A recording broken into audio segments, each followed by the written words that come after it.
دوستو، ایک بادشاہ محل کے چھت پر ٹہلنے چلا گیا۔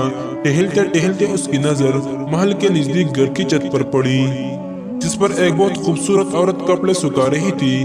بادشاہ نے اپنے ایک باندی کو بلا کر پوچھا، کس کی بیوی ہے یہ؟ باندی نے کہا، بادشاہ سلامت، یہ آپ کے غلام فیروز خان کی بیوی ہے۔ بادشاہ نیچے اترا۔ بادشاہ پر اس عورت کے حسن و جمال کا سحر چھا کیا تھا۔ اس نے فیروز کو بلایا۔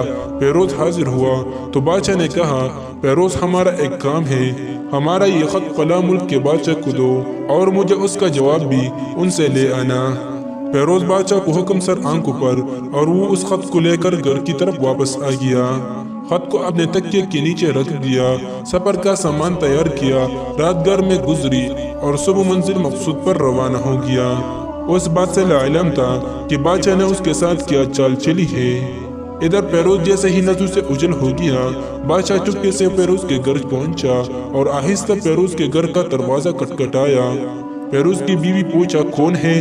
بادشاہ نے کہا، میں بادشاہ ہوں، تمہارے شوہر کا مالک۔ تو اس نے دروازہ کھولا۔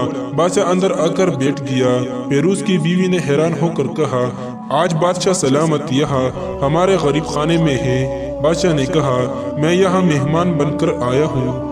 فیروز کی بیوی بادشاہ کا مطلب سمجھ کر کہا، میں اللہ کی پناہ چاہتی ہوں آپ کی اس طرح آنے سے، جس میں مجھے کوئی خیر نظر نہیں آ رہی۔ بادشاہ نے غصے میں کہا، اے لڑکی، کیا کہہ رہے ہو تم؟ شاید تم نے مجھے پہچانا نہیں، میں بادشاہ ہوں، تمہارے شوہر کا مالک۔ فیروز کی بیوی نے کہا، بادشاہ سلامت، میں جانتی ہوں کہ آپ ہی بادشاہ ہوں، لیکن بزرگ کہہ گئے ہیں، اگر مچھر گر جائے کانے میں تو میں ہاتھ اٹھا دیتا ہوں، اگرچہ میرا دل کرتا ہے کانے کو میں تمہارے پانی میں کوئی پھول نہیں چھوڑوں گا۔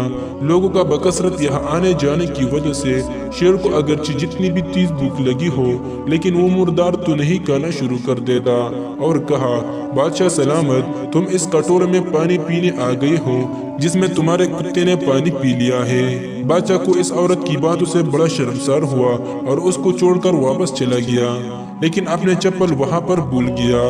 یہ سب تو بادشاہ کی طرف سے ہوا۔ اب فیروز کو آدھے راستے میں یاد آیا کہ جو خط بادشاہ نے اسے دیا تھا وہ تو گھر پر ہی چھوڑ آیا ہے۔ اس نے گھوڑے کو تیزی سے واپس موڑا اور اپنے گھر کی طرف لپکا۔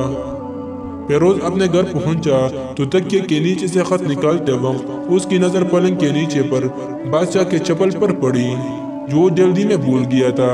فیروز کا سر چکرا کر رہ گیا اور وہ سمجھ گیا کہ بادشاہ نے اس کو سفر پر صرف اس لیے بھیجا تھا تاکہ وہ اپنا مطلب پورا کر سکے۔ فیروز کسی کو کچھ بتائے بغیر چپ چاپ گھر سے نکلا۔ خط لے کر وہ چل پڑا اور کام ختم کرنے کے بعد بادشاہ کے پاس واپس آیا تو بادشاہ نے انعام کے طور پر اسے 100 دینار دیے۔ فیروز دینار لے کر بازار گیا اور عورتوں کے استعمال کے قیمتی کپڑے اور کچھ تحائف بھی خرید لیے۔ گھر پہنچ کر بیوی کو سلام کیا اور کہا، چلو تمہارے میکے چلتے ہیں۔ بیوی نے پوچھا، یہ کیا ہے؟ کہا، بادشاہ نے انعام دیا ہے اور میں چاہتا ہوں کہ یہ پہن کر اپنے گھر والوں کو بھی دکھاؤ۔ بیوی، جیسا آپ چاہیے۔ بیوی تیار ہوئی اور اپنے والدین کے گھر اپنے شوہر کے ساتھ روانہ ہوئی۔ داماد اور بیٹی اور ان کے لیے لائے گئے تحائف کو دیکھ کر وہ لوگ بہت خوش ہوئے۔ فیروز بیوی کو چھوڑ کر واپس آ گیا اور 1 مہینہ گزرنے کے باوجود نہ بیوی کا پوچھا اور نہ اس کو واپس بلایا۔ پھر کچھ دن بعد اس کے سالے اس سے ملنے آئے اور اس سے پوچھا، فیروز، آپ ہمیں ہمارے بہن سے غصے اور ناراضگی کی وجہ بتائیے یا پھر ہم آپ کو قاضی کے سامنے پیش کریں گے۔ تو اس نے کہا، اگر تم چاہو تو کر لو، لیکن میرے ذمے میں اس کا ایسا کوئی حق باقی نہیں جو میں نے ادا نہ کیا ہو۔ وہ لوگ اپنا کیس قاضی کے پاس لے گئے تو قاضی نے فیروز کو بلایا۔ قاضی اس وقت بادشاہ کے پاس بیٹھا ہوا تھا۔ لڑکی کے بھائی نے کہا، اللہ بادشاہ سلامت اور قاضی القضاء کو قیام و دائم رکھے۔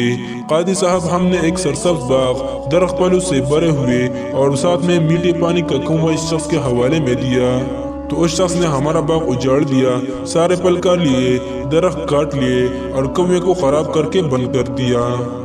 قاضی فیروز کی طرف متوجہ ہو کر پوچھا، ہاں تو لڑکے، تم کیا کہتے ہو اس بارے میں؟ فیروز نے کہا، قاضی صاحب، جو باغ مجھے دیا گیا تھا وہ اس سے بہتر حالت میں نے اسے واپس کیا ہے۔ قاضی نے پوچھا کیا اس نے باغ تمہارے حوالے ویسے ہی حالت میں واپس کیا ہے جیسے پہلے تھا؟ انہوں نے کہا ہاں ویسے ہی حالت میں واپس کیا ہے، لیکن ہم اس باغ کی واپس کرنے کی وجہ پوچھنا چاہتے ہیں۔ قاضی ہاں پیروز تم کیا کہنا چاہتے ہو اس بارے میں؟ پیروز نے کہا قاضی صاحب میں باغ کسی بغض یا نفرت کی وجہ سے نہیں چھوڑا، بلکہ اس لیے چھوڑا کہ ایک دن میں جب باغ میں آیا تو اس میں نے شیروں کی پنجے کے نشان دیکھے تو مجھے خوف ہوا کہ شیر مجھے کھا جائے گا، اس لیے شیر کے اکرام کی وجہ سے میں نے باغ میں جانا بند کر دیا۔ بادشاہ جو ٹیک لگا یہ سب کچھ سن رہا تھا اور اٹھ کر بیٹھ گیا اور کہا پیروز اپنے باغ کی طرف امن اور مطمئن ہو کر جاؤ، واللہ اس میں کوئی شک نہیں کہ شیر تمہارے باغ میں آیا تھا، لیکن وہ وہاں پر نہ تو کوئی اثر چھوڑ سکا، نہ کوئی پتا توڑ سکا اور نہ ہی کوئی پل کھا سکا۔ وہ وہاں پر تھوڑی دیر رہا اور مایوس ہو کر لوٹ گیا، اور خدا کی قسم میں نے کبھی تمہارے جیسے باغ کے گرد لگے مضبوط دیوار نہیں دیکھے۔ تو پیروز اپنے گھر واپس لوٹ آیا اور اپنی بیوی کو بھی واپس لے لیا۔